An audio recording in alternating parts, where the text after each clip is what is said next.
반갑습니다. 자, 오늘 유엔품 제4장을 해드리겠습니다. 그때 영광장 보살을 마사리 대중의 자리에서 부처님께 엎드려 예배하고는 한쪽 어깨를 드러내고 오른 무릎을 꿇고 합장하여 숨을 얻었다. 옛날 열애께서 말씀하시기를 계율을 깨뜨리고 등을 읽은 자 물론 전생에 그릇이 아니려니와 나의 제자가 될 수도 없느니라. 사문의 법을 마구 어기어 청정한 예술과 함께 살기도 삼수에 들어오며 물이 들어 수승한 공양도 받을 수 없거나 하물며 네 가지 근본제 가운데 한 가지 제라도 그만 자로서 위에 청정한 대중으로부터 바다의 경경 그들 그림을 받을지라니라. 나 이러한 악행 기구들에게 도시로 이루어진 사방 성물을 조금도 사용하지 못하게 하라고 옛날 예에서 이렇게 말씀하셨나. 어찌 이제 와서 말씀하시기를 비록 나의 제자 악행 기구일지라도 그 범죄가 중대하지 않을 경우에 가엾이 여기에 나쁜 마음을 내지 않도록 건요하고 또 부지런히 공양하고 그로 하여금 공경이 설법을 들음으로써 곧 대비의 복된 지혜로부터 구시의 6신통을 얻게 하였으니 너희들 모두가 개성을 믿어 미묘 정수함 우리의 길을 닦고 이성의 행탈 길을 버리라 말씀하시니 또 무엇 때문에 이제 다시 말씀하시기를 삼성을 널리 건요하고 공양할지니 옥은 오력, 실각시, 8정도의 그 모든 사문에 과가 이 삼성의 경정 가운데 있으므로 해탈을 구하거든 도리를 정덕하려는 자 각각 소원에 정진할 수 있노라 하시나이까. 이 장치 한번 돌아보십시오.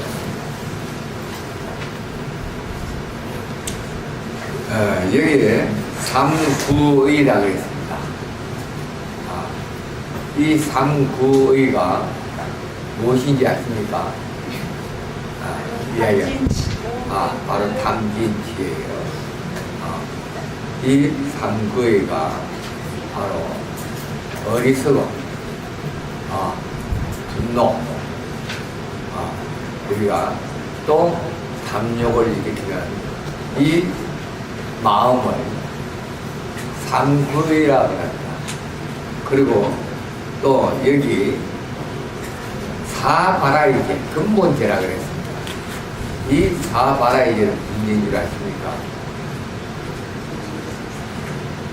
이게 바로 살생하지 마라, 도둑질하지 마라,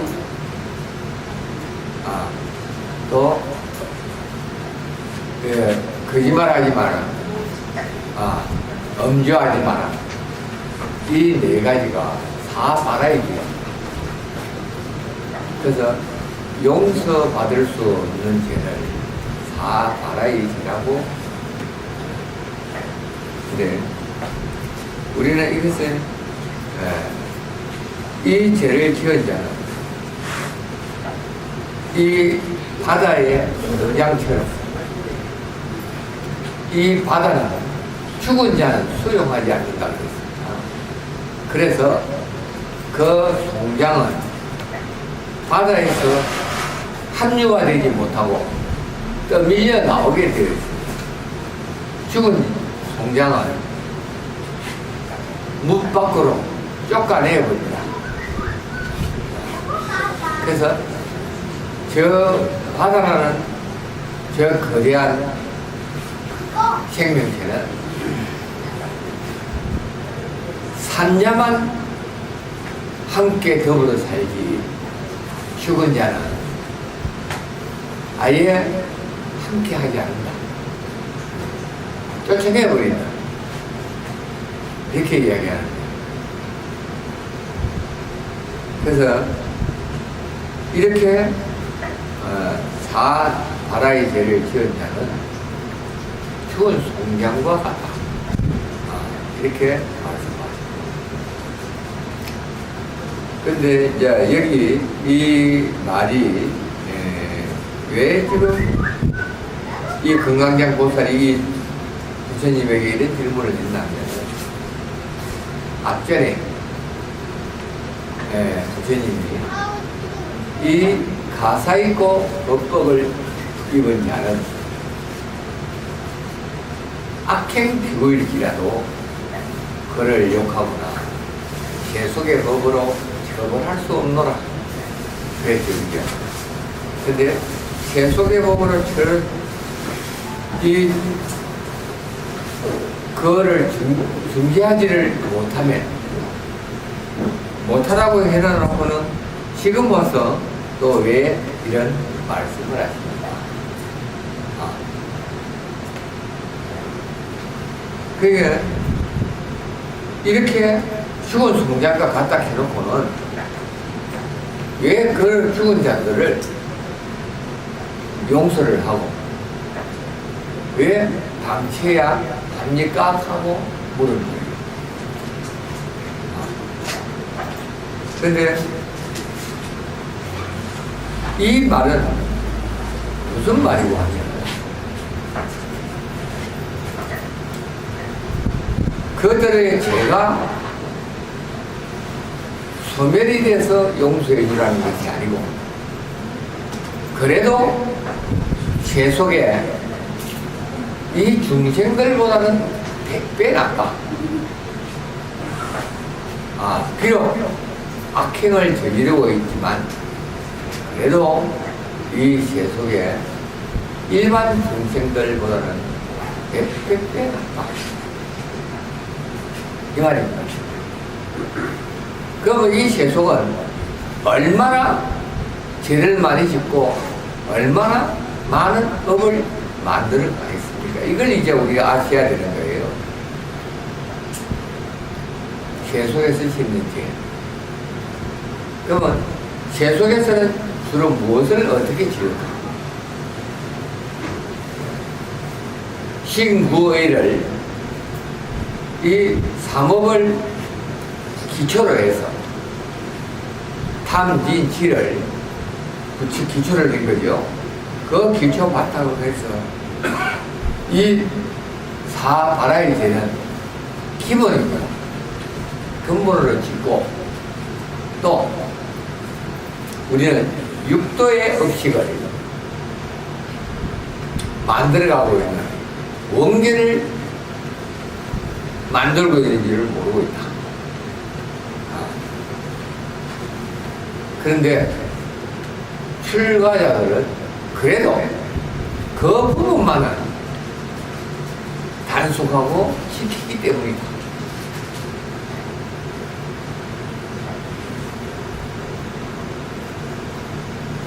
그 바로공양법이 바로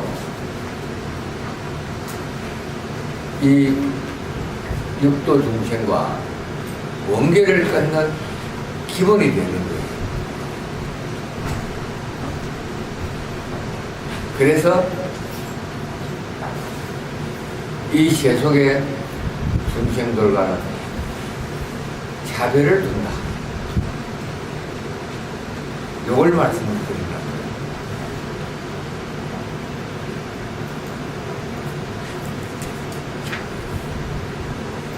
그러니까 성속의 사모로서는 죄를 업보를 지었지만 그래도 일반 중생보다는 월등히 뛰어나기 때문에, 그래서 세속의 법으로는 그를 처벌할 수 없노라 하고 주님이 딱 못을 넣었다.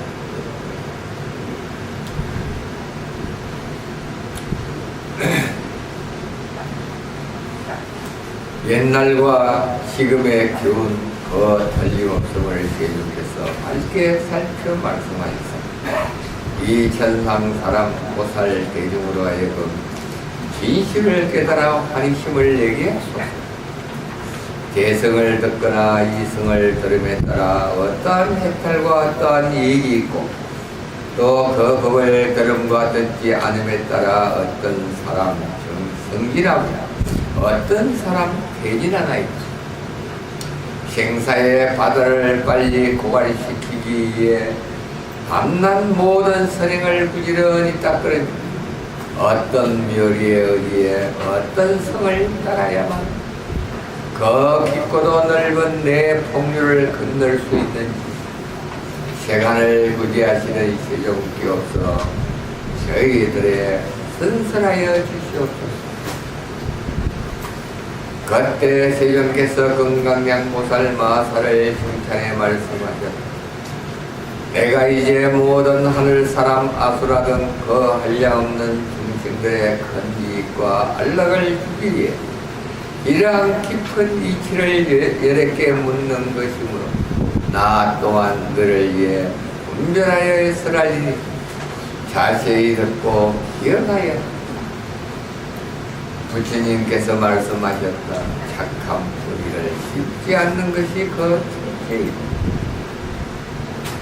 복된 업을 닦지 않는 것이 그 둘째이고 더러운 일을 계속하는 것이 그 셋째이고 나쁜 것에 따르는 것이 그 넷째이고 부채의 고과를 건네지 않는 것이 그 다섯 번째이고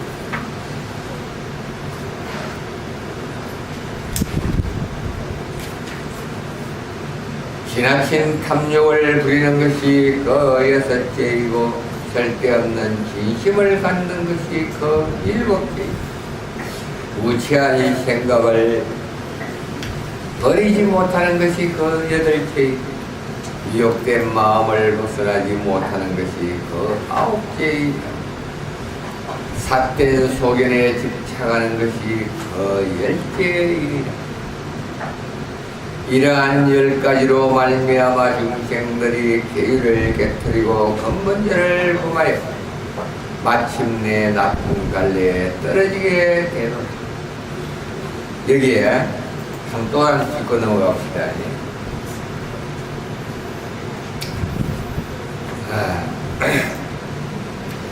이 부처님께서 지금 네 폭류라 그랬죠, 그죠? 이 사폭류가 무엇인지 아시죠? 무엇이죠? 예, 바로 희노애락. 우리는 이 희노애락을 즐기기 위해서 이 세속에 사는 삶의 기준이 되어 살아왔습니다. 그러니 그것을 우리는 끊어내는 것이 근본인데, 그 끊어내려고 하면 그거 없이 무슨 취미로 살까? 이렇게 의혹을 가졌단 말입니다. 그 재미라도 있어야 사는 데 대한 어떤 애착을 느끼지 않겠나. 이게 이제 중생이지, 그죠? 그 애착이라는 그 자체도 바로 업이 된다는 이야기죠. 그래서 이 희노애락이 업이라는 이야기죠. 업. 이게 숙명의 업으로 우리를 묶어버린다. 그래서 이 폭류를 어떻게 하면 다 버릴 수 있을까? 한 가지 폭류가 들어오면은 네 가지 폭류가 한꺼번에 휩쓸어 간다. 이랬거든요. 그래서 이것을 끊는 방법을 부처님이 10가지 기준으로 지금 설명을 했죠. 거기에 착한 뿌리를 심지 않는 것이 그 첫째라 그랬죠. 그러면 착한 뿌리는 뭐를 착하라 그러죠? 우리가 만날 선행을 하고 이건 착한 뿌리가 될 수가 없는 겁니다. 좋은 일을 하겠다 하는 이것도 착한 뿌리가 될 수가 없다는 거예요. 문제는 나의 근본 마음입니다. 이게 우리는 마음을 바로 서야만 되는데 마음을 바로 서지 못하면 그것은 뿌리가 될 수가 없다. 그 뿌리는 바로 우리의 근본 마음입니다. 그래서 복된 업을 닦지 않는 것이 그 둘째다. 이게 지금 뭐가 하면은 육바라밀이죠. 요 앞에 여기까지는 육바라밀이죠. 육바라밀. 더러운 일을 계속하는 것이 그 셋째이고 나쁜 것에 따르는 것이 그 넷째이고 구세의 고간을 겁내지 않는 것이 그 다섯째이고 지나친 탐욕을 부리는 것이 그 여섯째이고 절대없는 진심을 갖는 것이 그 일곱째이고 우치한 생각을 버리지 못하는 것이 그 여덟째이고 미혹한 마음을 벗어나지 못하는 것이 그 아홉째이고 삿된 소견에 쫓아가는 것이 그 열째이니라. 그 열 번째까지를 바라보면은 이 삿된 소견이 뭐죠? 기준입니다. 기준. 나의 그동안 살아오면서 배워온 기준. 내가 세워놓은 그 기준이 바로 이 소견입니다. 그리고 미혹된 마음을 벗어나지 못하는 것. 이 미혹이 뭐죠? 망념입니다. 이 생각의 기준은 그 생각을 벗어나지 못하는 것이 바로 미혹이라는 거예요. 그리고 우치한 생각, 이것도 생각이죠. 이 생각에 따른 모든 것은 전부 근본이 생각입니다. 생각.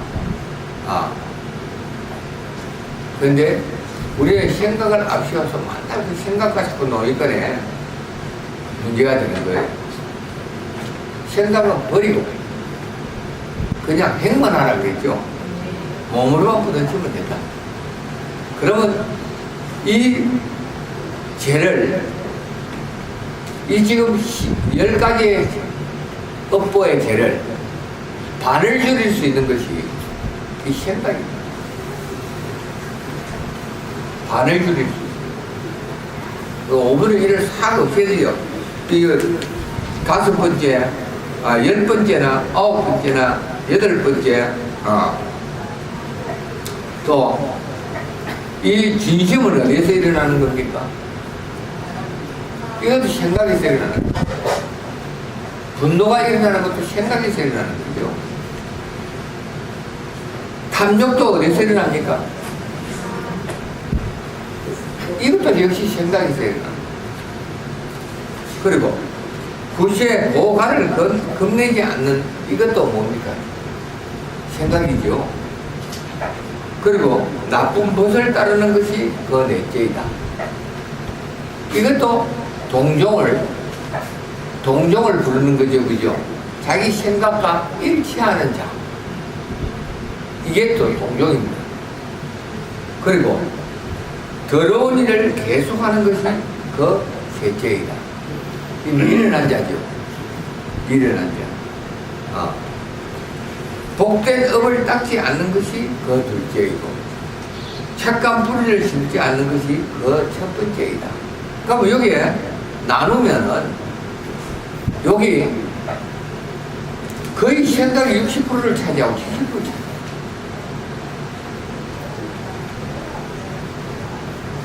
이러니 생각이 얼마나 무섭습니까? 모든 원죄는 우리 생각에서 만들어진다. 나의 생각이 없다면 미워할 대상이 없어지는 겁니다. 첫째, 좋은 인연만 오게 되어 있습니다. 왜? 생각 없는 그 사람의 표정은 밝기 때문에. 얼굴 형태, 여러분들의 얼굴 형태가 바뀌듯이 생각이 없으면 내 얼굴 형태가 바뀌는 거예요. 생각이 많으면 내 얼굴 형태가 찌그러지게 돼 있어요. 뭐가 나게 돼 있어요. 그래서 우리 근본이 생명이 단축되는 근본도 바로 생각하고 있어요.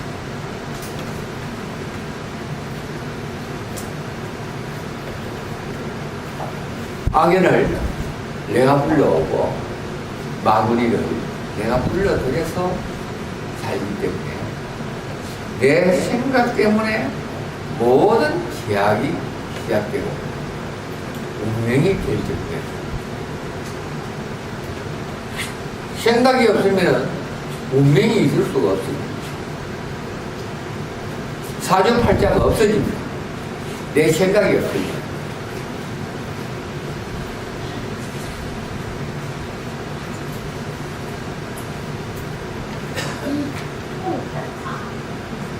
그래서 선남자야 그런가 하면 소위 나의 법을 따라 출가한 자로서 이러한 인연으로 말미암아 다음에 10가지 무의행을 많으니라.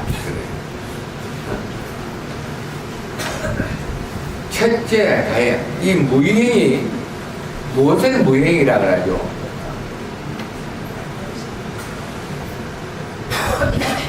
무의라는 것은 바로 형체가 없는 것을 말합니다.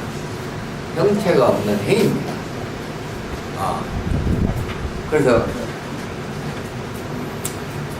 이 형체가 없는, 우리는 지금 형상을 보고 모든 망념을 일으키고 모든 생각을 일으키고 모든 분별을 일으킵니다. 또 모든 죄를 짓게 되어 있습니다. 근데 형상이 없으면 무엇이 죄를 짓겠습니까? 바로 생각입니다. 생각. 바로 생각이 형체가 없기 때문에 무의라. 알겠죠? 이 무의행이 바로 생각이 짓는 죄. 바로 여기에 해당이 되는 거예요. 첫째, 가행. 목적을 이루는 수단으로서 더욱 힘써 행하는 일.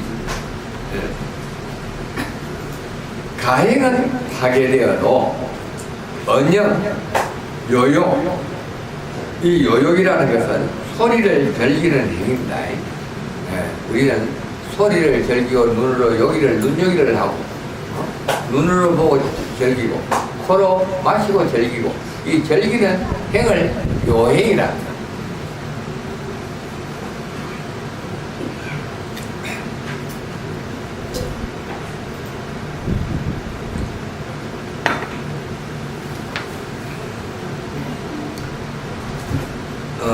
요욕을 목적으로 향해 나아가려는 것만은 파괴되지 않는 자가 있고, 둘째, 어영 요욕은 파괴되어도 가행만은 파괴되지 않는 자가 있고, 셋째, 가행과 언영, 요욕이 다 파괴된 자가 있고, 넷째, 계행은 파괴되어도 소견만은 파괴되지 않은 자가 있고, 다섯째, 소행은 파괴되어도 계행만은 파괴되지 않는 자가 있고, 여섯째, 계행과 소견이 다 파괴된 자가 있고, 일곱째, 가행과 어영, 요욕과 계행과 소견은 비록 파괴되지 않아도 다만 나쁜 벗의 힘에 이끌려 무의행을 범하는 자가 있고,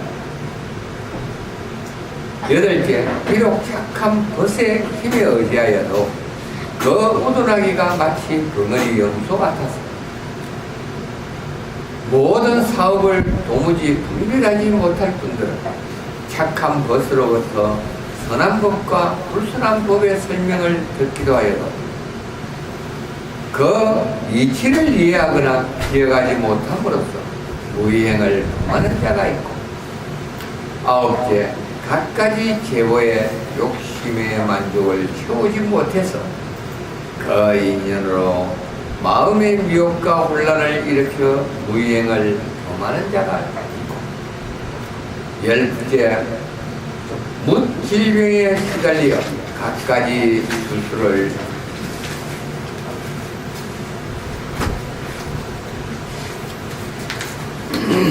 구하거나 제사에 종사한 그 인연으로 유행을 도모는 자가 있느니라. 자, 요거 세 번째 가행과 언영요 여기 다 파괴된 자가 있다는 거죠. 그러면은 이 가행 자기 목적을 달성하려 하거나 자기 목적 하나만 바라보고 기다리는 자, 이게 지금 이 가행과 언영 생각이 앞서서 이 요욕의 언영과 요욕은 자기 생각과 자기 욕망만 가지고 살아가는 자. 우리는 이 세속에서 타고났을 때, 우리가 태어났을 때, 우리가 또 태어나서 지식이라는 것을 배울 때, 그 지식을 배울 때 어떻게 가르침을 받았을까? 우리는 이 의욕과 욕망을 요욕을 채우기 위해서는 수단과 방법을 가지지 말라고 배운 거예요. 그걸 집착하고 집착해라. 생각하고 생각해라 이 말이죠. 그죠? 생각하고 생각하라는 거는 그 집착을 가져라 이 말이고, 그 집착을 가짐으로써 우리는 이 가행이 일어나게 되어 있다는 얘기죠. 배우기를 우리는 거꾸로 배우는 거죠.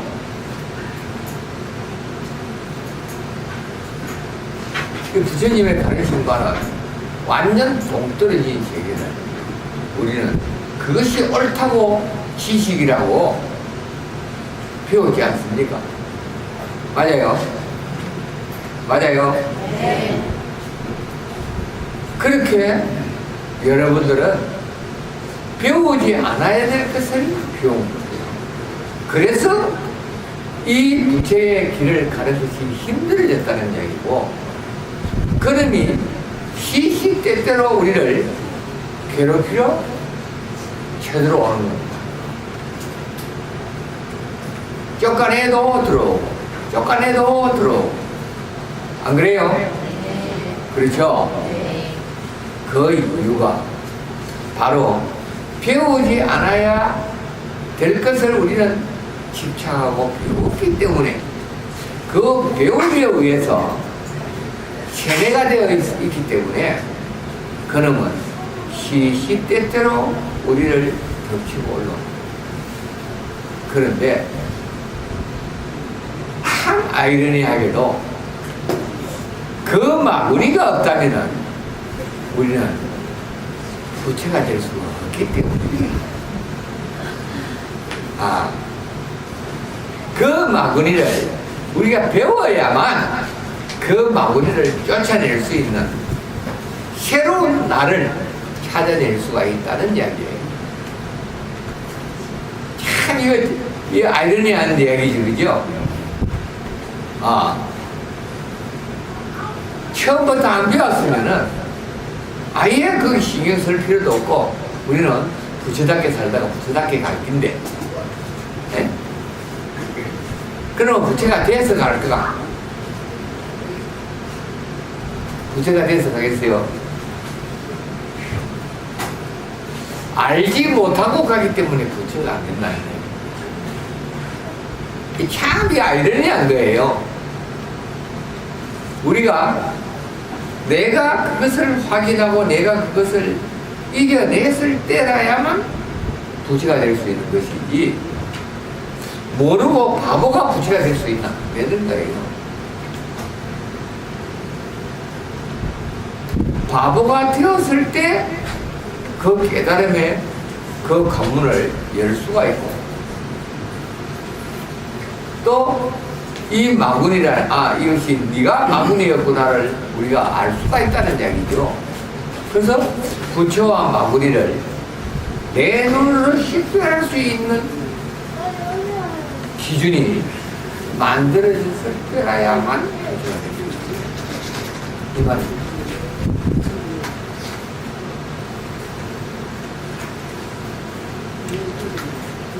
그래, 여기에 하나하나가 전부 우리는 마구니의 대상을 내가 쫓아봤기 때문에 마구니가 그것이 마구니다 알게 되는 것이요.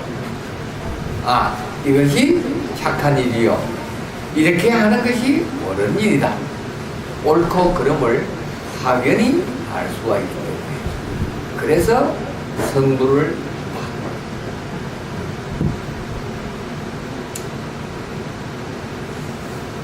선남자야, 다시 말하건대 가행은 파괴되어도 의염요욕이 파괴되지 않는 자가 어떠한 한 가지 무행을 따라 근본죄를 범함으로 인하여 곧 깊이 두려워하고 부끄럽게 여겨 다시 그러한 악행을 저지르지 않으려 할 때 열애가 그를 듣기 위해 사문의 도를 받아 주노라. 이 답이죠, 그죠?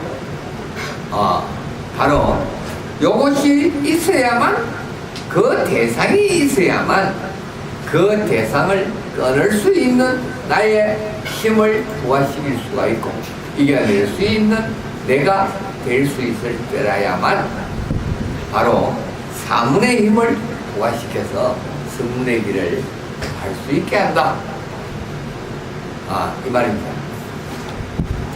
왜냐하면 그가 중대한 악업을 저지르기는 했지만 악업을 숨기지 않고 부끄럽게 여겨 다시는 거듭하지 않게끔 참여함으로써 비록 앞서 저지른 죄가 응당 사무의 법에 비추어 쫓겨나야 하고 일체 사문의 자구를 같이 수용할 수 없더라도 그가 삼성 가운데 어느 한 가지 성으로 말미암아 법그릇을 이루갈 수 있으므로 열애가 자비한 마음으로서 그를 위해 혹은 성문의 성을 혹은 영각의 성을 혹은 더 없는 대성을 설하여 그로 하여금 제2생 제3생의 몸을 받을 때 올바른 원력을 세워 착한 벗의 힘을 얻어서 과거시에 저지른 일체 업장을 모두 소멸할 뿐더러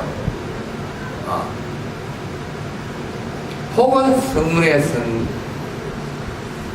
성의 과를 혹은 영각성의 과를 혹은 대성의 과를 정득하여 그 넓고도 깊은 반열반의 경계를 깨닫게 하기 때문이니 내지 계획은 파괴되어도 소견이 파괴되지 않은 자가 참여할 때에도 그러하며 또 언념 요욕은 파괴되었으나 가행이 파괴되지 않은 자가 참여할 경우엔 열애가 그를 돕기에 사범행을 설하며 지금 혹은 성문성의 그릇을 혹은 영각성의 그릇을 이룩하고 가행과 언념 요욕이 다 파괴된 자가 참여할 경우에 열애가 그를 돕기에 처음 오시부터 행할 것을 찬설하고 소견은 파괴되었으나 계행이 파괴되지 않은 자가 참여할 경우에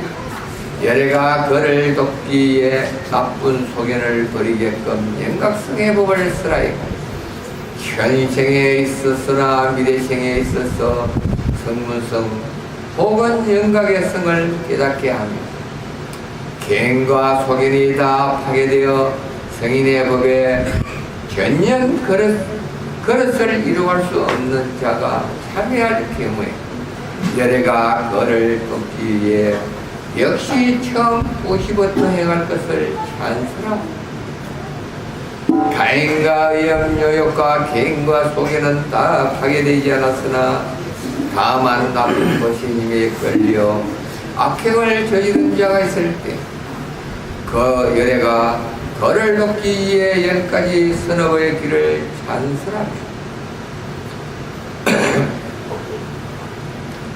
비록 착한 법에 힘에 의지하여 선업을 행하려 하나 우둔하기가 마치 벙어리 염소 같았습니다.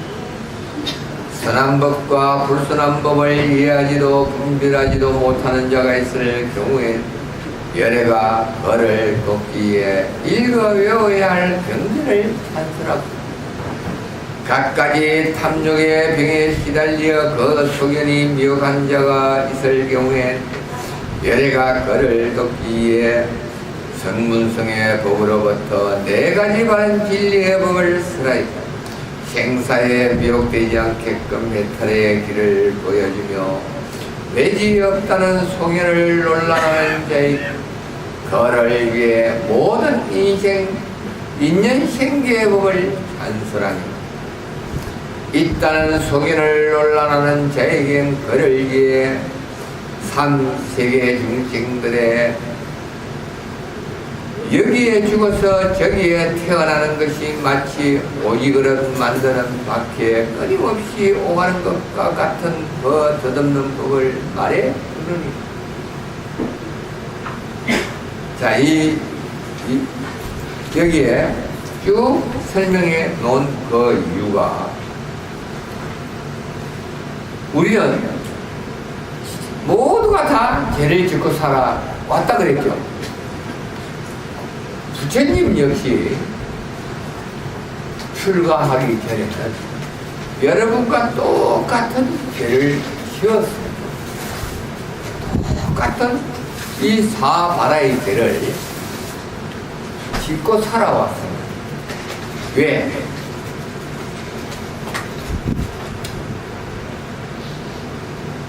몰랐기 때문이죠. 알았으면 그 죄를 짓지 않았을 건데 몰랐기 때문에 식을 잘못 받아들여 그 식에 의존하고 우리는 이 망념을 쫓다가 보니까 기절로 그 길을 갈 수밖에 없었습니다. 그리고 그 탐진치 삼독을 자기도 모르게 은연중에 모든 것을 몸으로 다 받아들여버리고 마음으로 그것을 다 즐기고 살아온 거예요. 그런데 여러분들이 살아오면서 부처님과 똑같은 그 업식을 시으면서 똑같이 살아왔다는 얘기죠. 그런데 여러분들이 이 수행을 하면서 이 법을 만나 이제 전업에 지은 죄 탐진치를 하나씩 어떻게 해왔습니까? 육하 원칙에 의해서 내가 지은 죄를 드러내놓고 참여를 했죠. 그 참여를 한가 동시에 우리 마음은 점차 맑아져 갔습니다. 바로 성문성의 길을 여러분들은 끊임없이 잘 가고 있었다는 이야기죠. 이게 자자입니다. 자자. 스스로 내 죄를 드러내놓고 누구에게 참여했습니까? 참여한 대상이 있잖아요. 네? 본인에게? 아니죠. 그 대상에게 했죠. 그 대상에게. 첫째, 그 대상에게 하기가 너무 힘이 드니까 여러분들은 나를 내가 믿고 따르는 지장보살님과 또 나를 이 자리에 앉게 해주신 조상님들에게 먼저 참여를 했죠. 그리고 둘째, 이제 그 참여가 내 입에 익숙해지고 하고 나니까 여러분들의 변화가 오니까 이게 맞구나를 인정을 했고, 인정을 하니까 이제 스스로 자기가 본인에게, 대상에게 직접적으로 이제 해지더라는 얘기죠. 그죠? 그 대상에게 직접적으로 하니까 얼음 녹듯이 그 대상이 녹아버리죠. 그러니까 제가 사라지는 겁니다. 내 의식이 사라지더라는 얘기예요. 의식이 사라지니까 내 눈이 바뀌어버리고, 내 눈이 바뀌니까 어떻게 보입니까? 이쁘게 보이죠? 그렇게 아름답고 그렇게 좋을 수가 없어요. 이쁘게 보이는데, 그것이 내 눈을 바꾼 겁니까? 무엇을 바꿨죠? 내 마음을. 즉, 무의행을 내가 실천해 왔기 때문에 내 자신의 눈이 바뀌더라. 내 감정의 마음이 바뀌더라. 또 내 신체의 변화가 바뀌더라.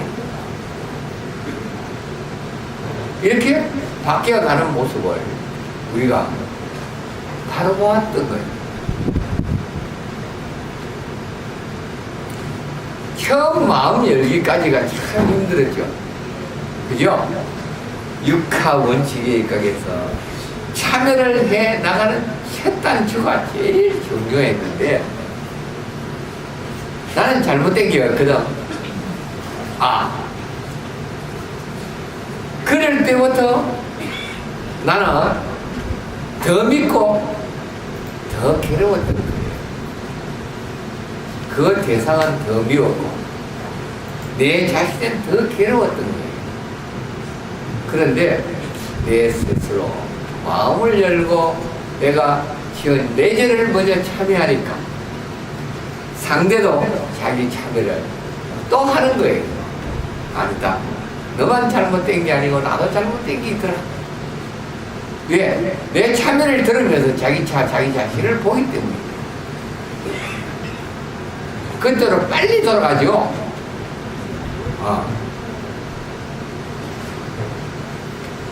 이게 바로 우리는 모든 삿된 소견이 사라지는 반인 거예요.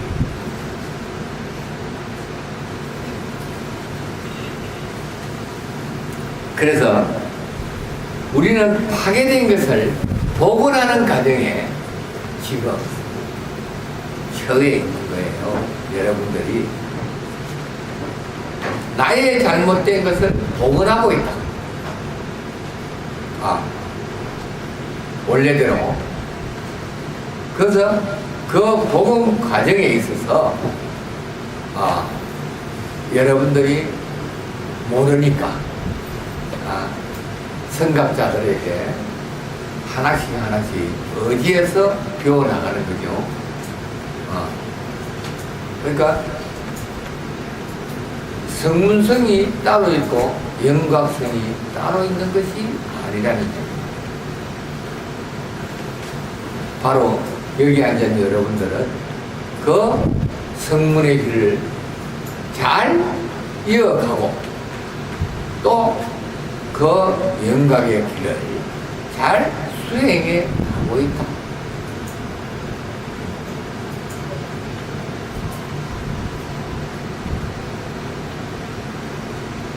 이 탐진치를 버리면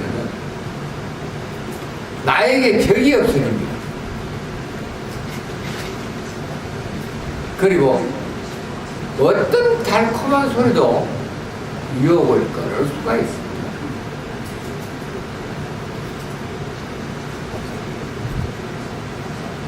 그게 나의 업을 녹여가고 있다는 증거죠. 그게 결정체입니다. 이 부처님의 가르침에 결정체가 바로 그것이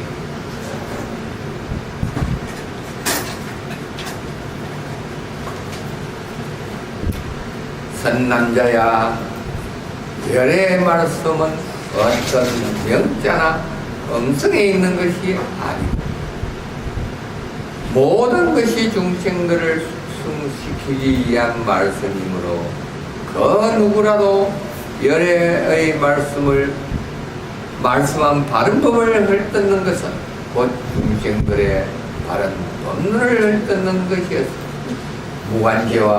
무관제와의 비슷한 중죄를 금하는 것입니다. 다시 말하자면 열애가 일체 중생을 이익되고 안락하게 하기 위해 혹은 성문성을 의지하고 혹은 영각성을 의지하고 혹은 대성을 의지하여 말씀한 그 모든 바른 법에 있어서 비록 개송한 구절이라도 비방하거나 방해하거나 은폐한다. 그것이 바로 열의 바른 법을 비방함으로써 말미암아 8가지 바른 길을 해면하고 일체 중생들의 바른 법론을 파괴하는가 하며 또 이러한 사람은 자기 스스로가 이익 없는 악행을 범하는 동시에 모든 중생들까지 그 이익 없는 악행을 범하게 하는 것이니 이 모두가 부끄러움 없는 성리에 의지하여 미래의 바른 법을 해방하는 것이니라. 다시 선남자야, 성녀 중에는 4종류의 성녀가 있노라. 그 4가지 종류란 첫째 세간을 벗어난 수승한 성녀이고, 둘째 세속의 성녀이고, 셋째 벙어리 염소 같은 성녀이고, 넷째 부끄러움이 없는 성녀가 그것이니라.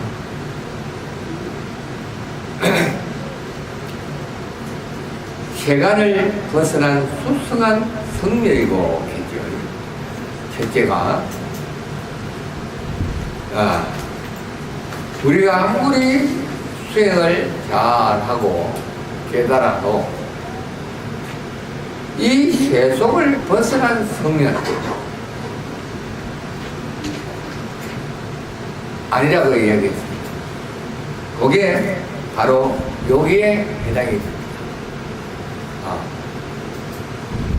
아무리 잘 깨닫고 남들이 큰 스님 하고 이 세속에 발을 뒤지지 않고 홀로 누리는 자는 훌륭한 승리가 할 수 없다. 그리고 둘째, 세속의 승리. 또 이 세속에서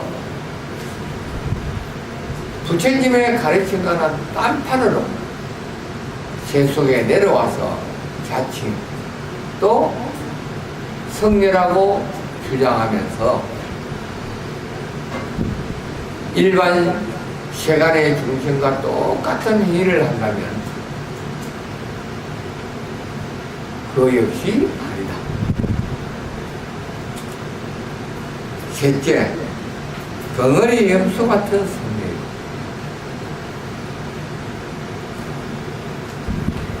말이 통하지 않는 성녀.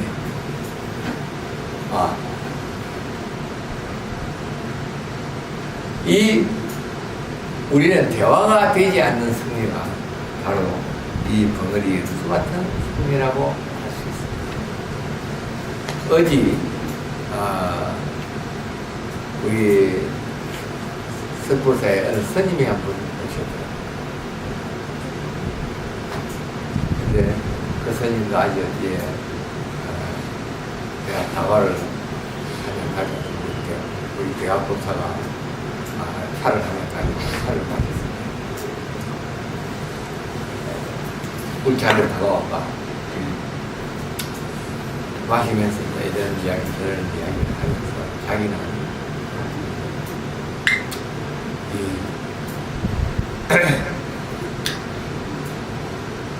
우리 세간 우가시의 우가이들에게 이 불법을 가르쳤노라. 그리고 이 불법을 한 달에 4번씩, 4번씩 이렇게 가르쳐 놔도 한 사람도 그것이 숙지하지 않더라. 돌았으면 잃어버리고 돌았으면 잃어버리더라. 그래서 이것이 잘 숙지될 수 있는 방법은 없을까 하고 책도많이 발간을 해서 냈습니다 하고 자기 자랑을 하더라고요. 이게 참 많은 일을 하셨네요. 좋은 일을 많이 하셨네요 하고 내가 이야기를 했어요. 그래서 그래 법담을 주고받았네요. 그래 자기는 요 부산 해운대 해운대는 강안리에 강안리에 무상사라는 절에 있다고 이야기합니다. 무상사라는 절이 있는지 없는지는 몰라. 나는 무상사 하니까네 스님은 언제 계십니까? 무상사에 있습니다. 그래서 나는 무상사, 서울의 무상사를 생각했거든. 네? 그런데 자기는 그 무상사하고는 관계가 없습니다. 하면서 이제 자기 토굴이 조그마한 토굴에 혼자 있습니다. 그때서 이제 토굴 이야기를 합니다. 자기 토굴 이름이 무상사. 또 그 너무 이름을 인용을 한 거지, 그지? 바로 이게 이제 뭐가 하면은 도용입니다, 도용. 이름을 도용하는 거.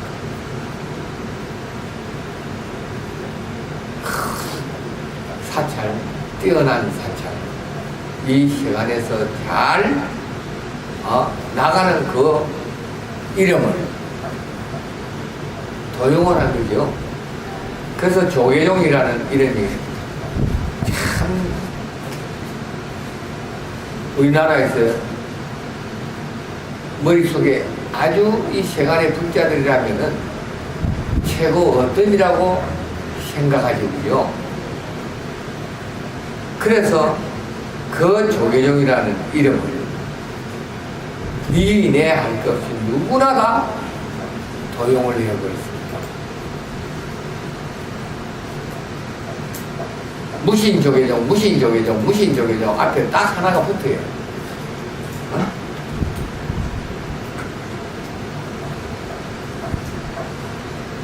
그래 조계종이라 하면 다 속도라는 이야기입니다.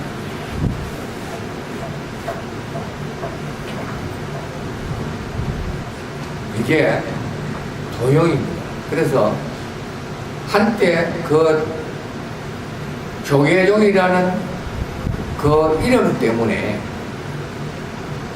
대한불교 조계종에서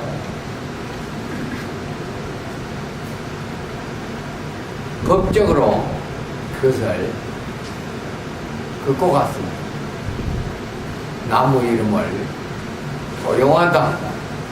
도용을 못하게 해주십시오 하고 법적으로 이것을 끌고 간 거예요. 그런데 법에서 그것이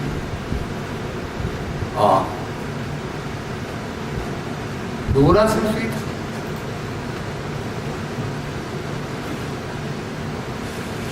우리나라 이름이 우리 인간의 이름도 똑같죠, 그죠? 우리 김순덕하고 김순덕에 아무도 쓸 수 없어야 됩니다. 맞죠? 내가 도적상에 올려져가 있는데 왜 내 이름을 다른 사람이 씁니까? 누구나 쓸 수 있다는 얘기예요. 그와 같이 판례가 떨어져 버린 거예요. 그런데 단 앞에 구절은 바꾸어라.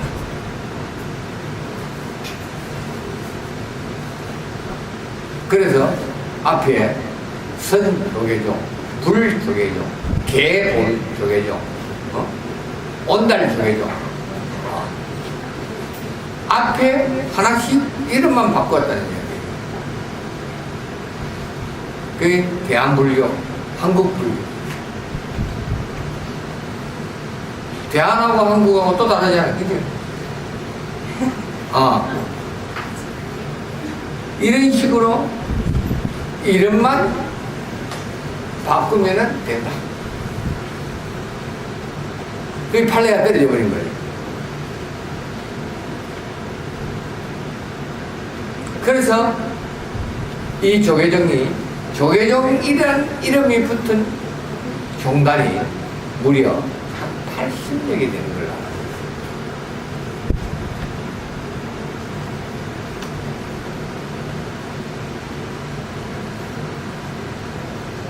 그때는 그렇게만 알고 있었는데 그게 한 200종이 됐다.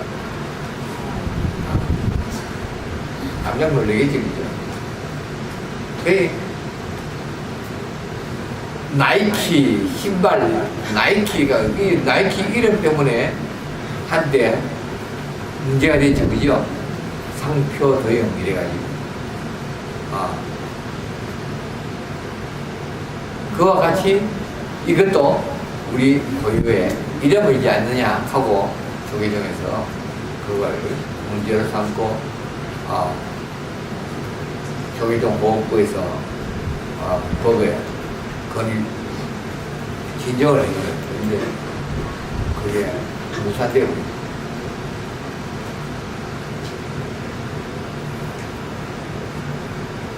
그래 교활한 자가 왜 교활하다? 남이 만들어 놓은 것을, 남이 공들여 놓은 것을 한꺼번에 뺏들어 가려니까 교활한 거죠. 그러면은 그 이름을 도용을 했으면은 그 이름 값을 조치를 하지 않아야 되는데, 맞죠? 가짜를 만들어도 진짜와 똑같이 만들었을 때 그래도 그 이름에 부끄럽지를 않잖아요. 이제 먹지를 않잖아요.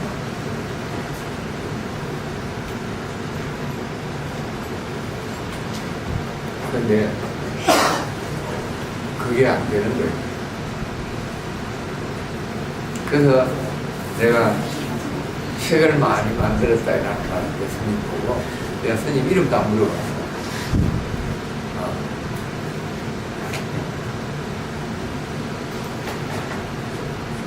네. 저는 뭐 그런 데 대한 관심은 없고 어른이 우리 불자를 수행시키는 데만 기념을 한다. 우리 스님은 주로 어떤 수행을 많이 하셨습니까? 하고 물으니까 저는 주력을 많이 합니다. 자랑을 하더라고.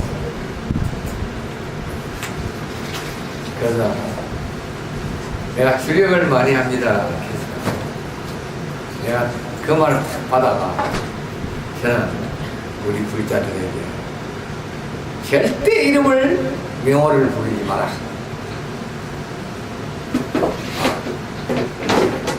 나는 그렇게 가르친다.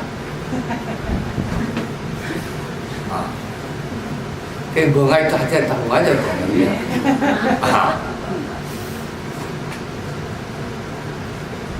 그래, 이 스님이 말을 쏙 돌려 그 책에 대해서 이제 이야기를 하는 거야. 그래서 나는 뭐 책은 만들지 않아도 내 책을 하나 드리겠습니다. 자기 책 가져와가지고 자랑하려고 하다가 그래서 내가 시장경과 신명경과 그 체험담을 그 CD까지 강내가 다 나왔어. 놓고 이제 시험에 들어가고요. 어떻게?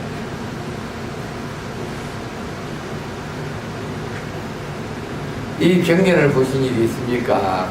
예, 봤습니다. 이름이 뭐죠? 이래 물었습니다. 시장 도는 경이죠. 이 이름의 뜻을 아십니까? 그 입을 딱 닫아버리는 거예요. 자기 이제 시험을 하는 걸로 이제 딱 느낀 거지. 그 시험하는 걸로 딱 느끼니까 기분이 나쁘다 이 말이야. 그래. 근데 입을 딱 닫고 스님이 말씀을 하십시오. 제가 모르지 않습니까? 네, 그래.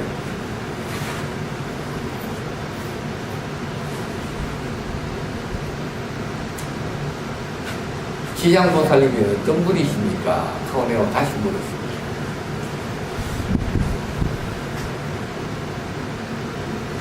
왜? 지장보살도 역시나 이런 분이 보살이지 않습니까?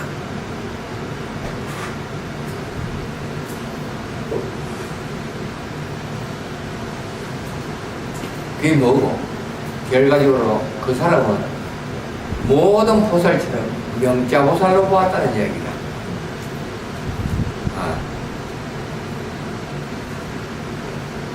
그러면 지금 모든 보살이 어떻게 해서 나왔는지도 모르고 지는 그러면서 지는 그 이름을 부르면서 주력을 하고 있다. 그래서 주력을 하면서 우리 스님이 성취한 것이 있으십니까? 하고 내가 물었습니다. 그래 빨딱 일나버려라.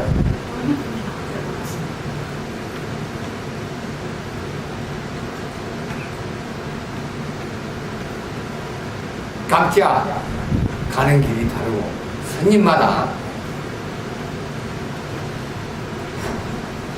병원의 길은 다 다르지 않느냐? 아니다. 그래가 일난 거 아니다. 그 말을 한 거예요, 이게.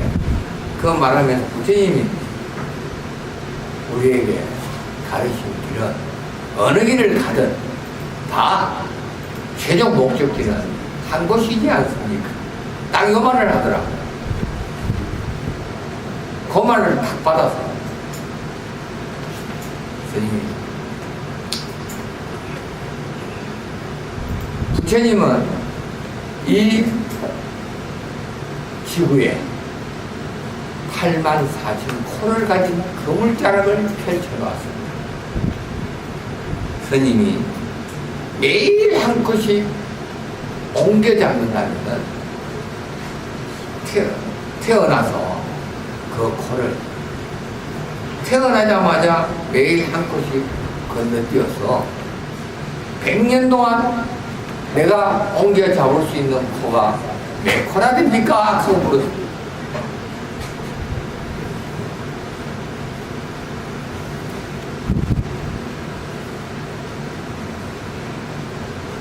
그래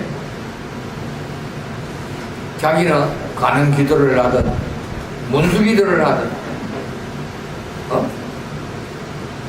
서가 기도를 하든 무슨 기도를 하든 간에 다 스님의 경계에 맞춰 가는 거 아니겠습니까? 가다가 한철 만에 보이네. 그래서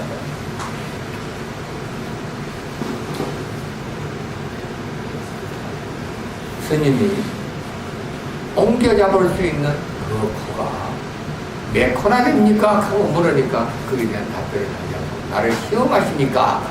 말딱이다.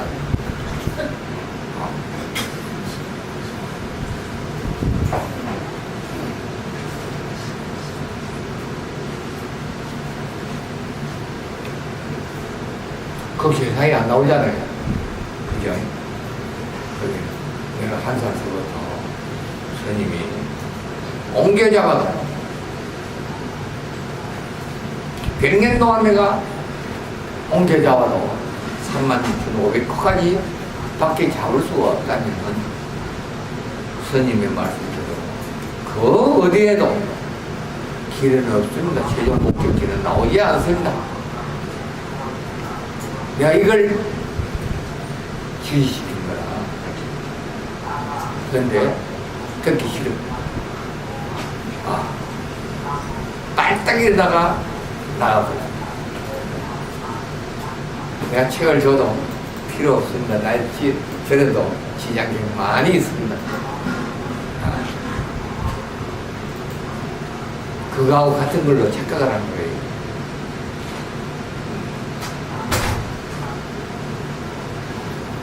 그러니 스님이 들어서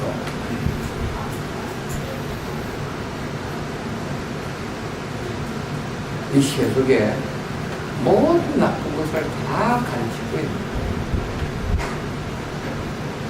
거예요. 의식을 가르쳐 무엇을 하는데? 부처님에게는 이렇게 절을 해야 되고, 부처님 앞에 가서 이렇게 해야 되고, 부처님 앞에 가서 이렇게 향불을 피워야 돼요. 이게 의식이가 아니다.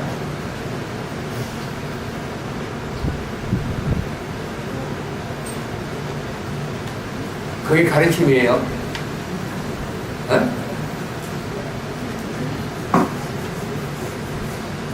여러분들도 옛날에 전부 그렇게 그거 배우러 쫓아다녔잖아요. 불교대학 때 다른 사람 있죠? 손 한번 들어봐요.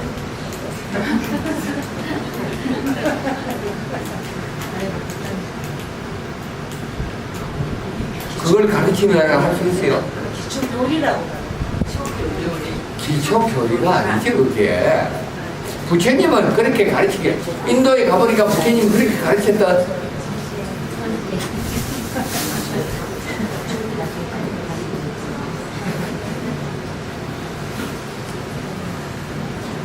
여러분들이 인도를 가보잖아요.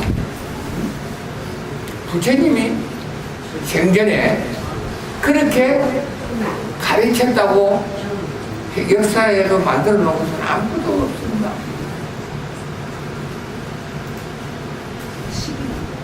예, 바로 요 도둑놈의 시기 또 장음하는 방식을 삽입해서 시켜놓은 거예요.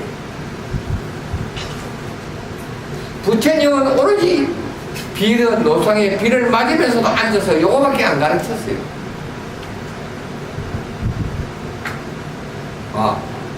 요렇게 앉아있는 요 모습만 가르친 거예요.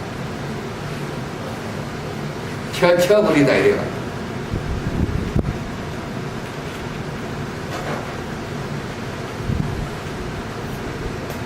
그러면서 이 마음을 보고 네 마음이 일어나는 것을 가래라. 요것만 부처님은 철저하게 가르쳐줍니다. 그것이 변형되어서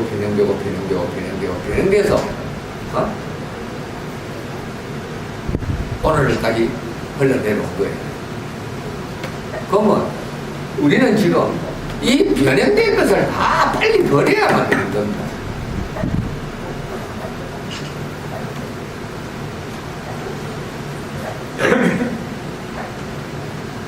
이 모든 스님들이 이 지장경을 서가모니 부처님이 설한 걸로 착각을 하고 있는 거예요. 제일 문제가 바로 그거예요. 큰 문제. 경전 타이틀에 나온 그 이름조차 알려고 하지 않는다. 우리는 타이틀이 참 중요한 거예요. 이름은. 네. 그 이름값 하나만 바라봐도 그 진리를 파악할 수 있어야 되는데, 그분은 방대하고 많으니까 이것이 진실이겠지. 네? 그래서 부처님은 그 진실을 아니라고 회피할 수가 없기 때문에 부처님은 침묵을 해버린 거예요. 어떻게? 나는 내 인생 동안 단 한마디도 한 일이 없노라. 그래, 아라니 20년 동안 부처님인데 밤낮으로 들었는데, 어? 그것은 도대체 어찌된 것이옵니까? 부처님이 분명히 저에게 20년 동안 밤낮으로 저에게 법을 설해 주시지 않았습니까? 하고 따지니까 그것은 내 말이 아니고 과거에 수많은 부처님들이 하셨던 말씀들을 내 입을 통해서 여러분들에게 다시 들려드렸을 뿐이라 내 말이 한마디도 없노라.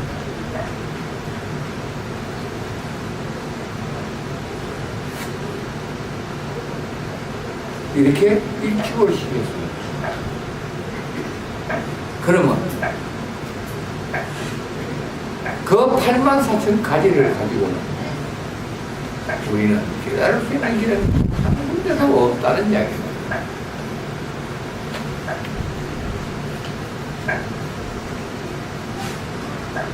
그래서 이 경전의 이름을 만법의 뿌리다.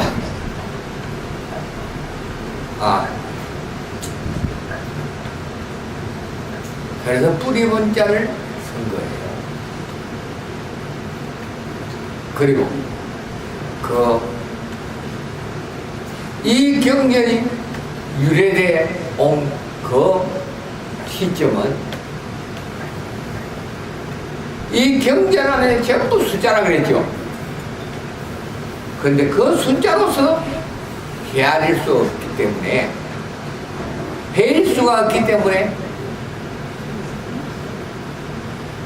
아주 멀고 멀 원자를 쓴 거예요.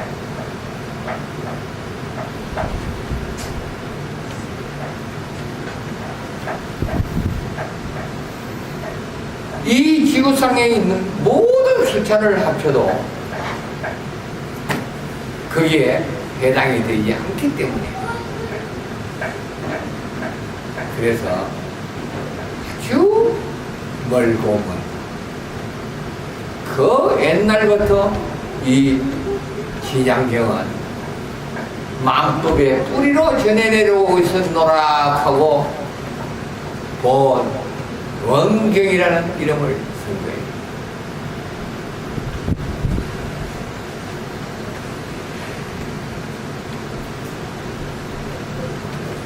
그 이름조차 우리는 눈에 보이지 않으니 그 중생들의 눈은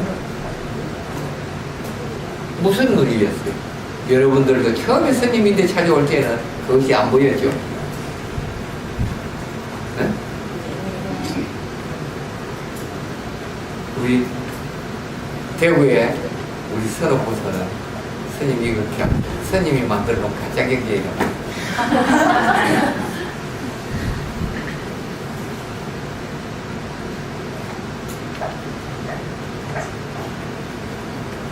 그렇게 자기 생각을 실력할 수도 있는 거예요. 모르니까. 근데 우리 교보사는 절대 이 법에 안 빠집니다. 참 불가사야.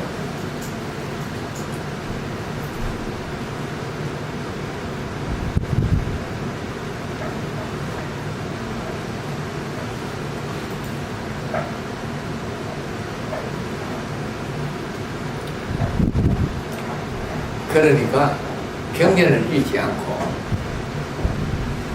경전을 못 읽어.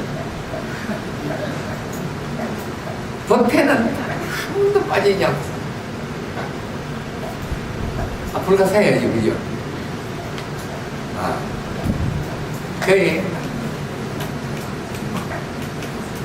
눈곱만 칩서 변하더라는 게 아니시다. 그래서 자기는 많이 변했다 그래요. 스님 덕분으로 참 많이 변했어요.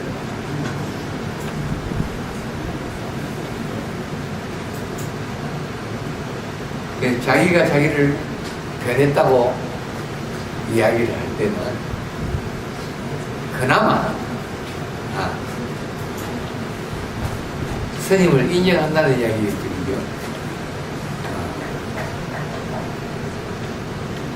사입이라는 말을 끄집어낸 장본인이 가지고 보세요. 근데도 세월이 흐르고 근 10년 가까이 흐르던 지금까지도 이 불편을 안 빠뜨리고 온다는 거. 이게 불가사의한 거예요. 그러니까 그렇게 와도 변하는 거는 있더라. 그 옹고집인 그놈의 생각이 그래도 단절이 되고 끊어지더라는 거예요. 그러니 아까 자자, 네? 자기 죄를 스스로 자자를 할 줄 아는 데는 빨리 가르쳐주시오. 자자가 안 된다. 자자가 안 되니까 안 받아요.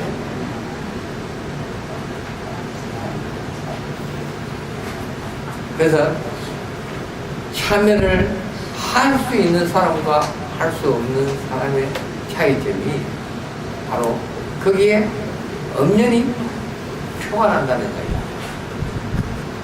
여러분들 도반 중에도 바로 그것을 차이점을 바라볼 수 있다는 얘기입니다.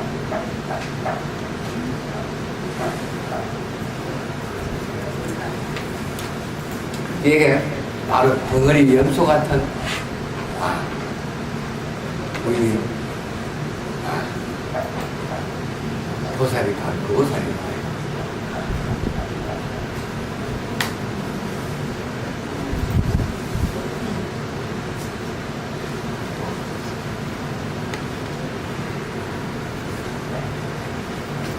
이렇게 스님 중에도 사문 중에도 부끄러움을 모르는 스님가 있다. 그래서 자기 자랑이 난다고 처음 왔는데 스님인데요. 몽창 두드려 맞아버리죠.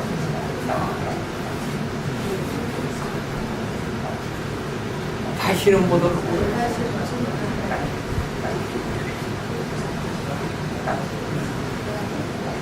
처음에 우리는 길을 잘 못 들어 우왕좌왕 이 길 저 길 다 가볼 수가 있는 겁니다. 이 길로 가면 좋을까? 저 길로 가면 좋을까? 이 스님은 나을까? 저 스님은 나을까? 여러분들도 아마 평생 이 스님을 만나기 전에 그렇게 돌고 돌았지 않습니까? 네. 그러기에 당연한 거예요. 절반은 똑같이 주력을 다해요. 안전보살 하는 주력이고 지장기도 하는 게 절반은 다 똑같아요. 그러니까 절마다 그 스님이 스승을 따라 배우는 거죠, 그지요? 스승을 따라 배우는 처음 출가를 했을 때 그 스님이 마음에 들었기 때문에 그 스님을 스승으로 삼았을 거 아니겠어요? 맞죠? 그래서 안착을 한 거죠. 그게 바로 유유상종 같은 부류이기 때문입니다. 그런데 그것이 아니라고 생각하면 빨리 탈피해서 나올 수 있어야 됩니다. 동기는 어떻게 됐든 간에 아닌 길을 끝까지 고수한다는 것은 바보 천시가 하는 거죠.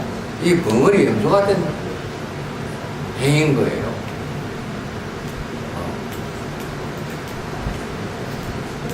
스님도 출루할 때는 무당절에 출루했다고 그랬죠. 내가 얘기했죠. 무당절에 출루했어. 이거는 아니다.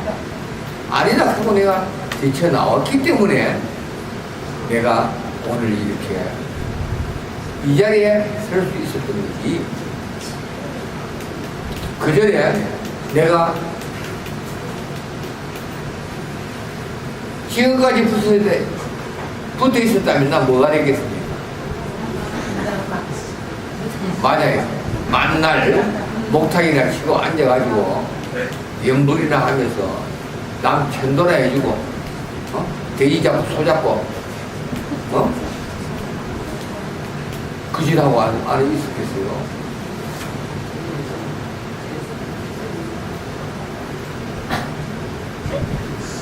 그래서 이런 어리석은 행동,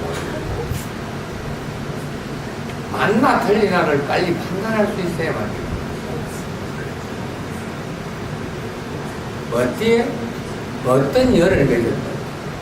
그 연은 그냥 우리가 가는 길일 뿐이라고 그랬죠. 선제동자가 선지식을 우리는 찾아 헤매는 그 과정에 한 단계 한 단계를 뛰어넘어가는 그 만남의 길, 인연의 길이죠. 그 인연의 길을 우리가 어떻게 지혜롭게 빨리빨리 마무리를 하고 버리고 갈 수 있느냐. 그게 바로 선제동자예요. 은하철도 999가 바로 그 선제동자가 선지식을 찾아 헤매는 거라도